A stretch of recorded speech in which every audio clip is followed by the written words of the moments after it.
So the first thing to think about when writing an intro for a digital communication is that you want to think about the hook.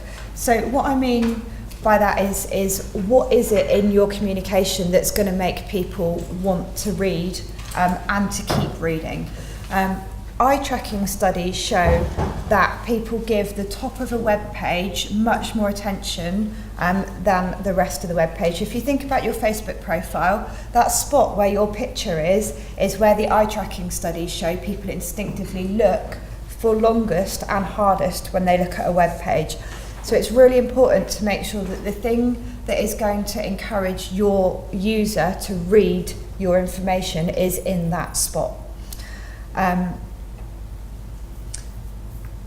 You have around 2 seconds to capture your reader when they're looking at your digital communications.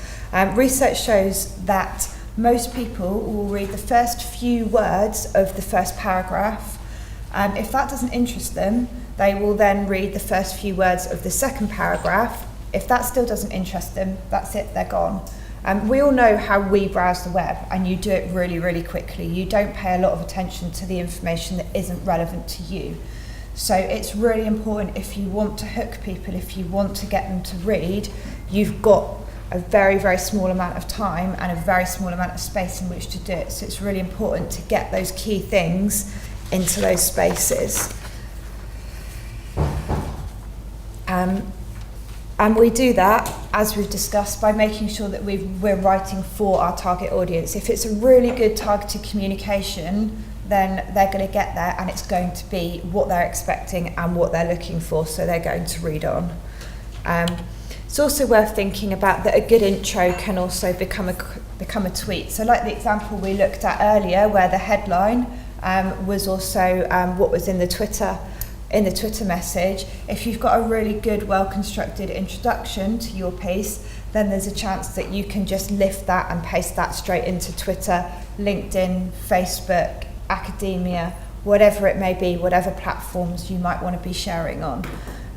So write once, use many is really good, because it saves an awful lot of time if you can do that. What makes a good intro will obviously depend on your target audience and what they want. But generally, I would say that there are 2 types of intro that could hook most target audiences. So the first one of those is what I call the down the pub over a cuppa intro. So is there something in your communication that you would pick out to tell your mates down the pub, to tell your partner over dinner, to tell your work colleagues in the kitchen? And if there is, then that's probably the most interesting thing and probably should be your intro. Now, it may not be the thing that you want to tell people. There may be something in there that you think is more important, but if it's not the most interesting thing, you want to use the most interesting thing to hook them, so then they will read about this thing that is what you think is the most important thing for them to consume. So an example of this, we did a story in Extra about some academics who did some work into changing the rules of rugby for under 10s. Now, a perfectly adequate intro for that story could have been: Extra academics successfully changed the rules of rugby for under 10s. Short, it's concise, it gets to the point, and it tells you everything you need to know. However, when we were getting the information together for the story, we discovered that there was an English RFU man, an Irish PhD student, and a Welsh academic. So there was always going to be the opportunity to write something about an Englishman, an Irishman, and a Welshman. Now, there's a limit to how far you can push those kind of jokes when you're writing research communications, because there's a limit to how far my bosses were going to let me go.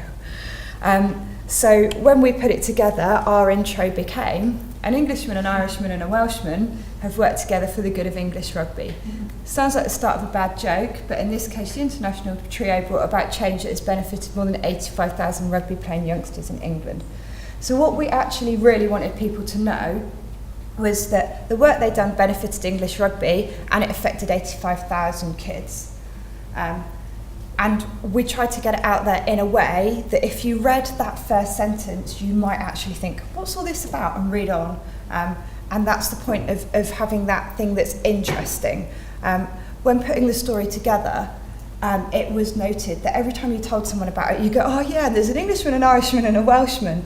And as that was the thing that was always the first thing that anyone told anyone about the story, it was obvious that that was then probably going to be the hook and the thing that we would hope would encourage people to read on.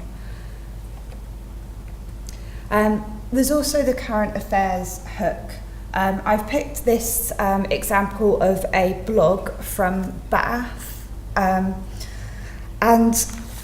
we've touched on current affairs and how useful it can be to use current affairs and things that people are talking about to encourage people to read your copy, if you can relate it well to that subject area.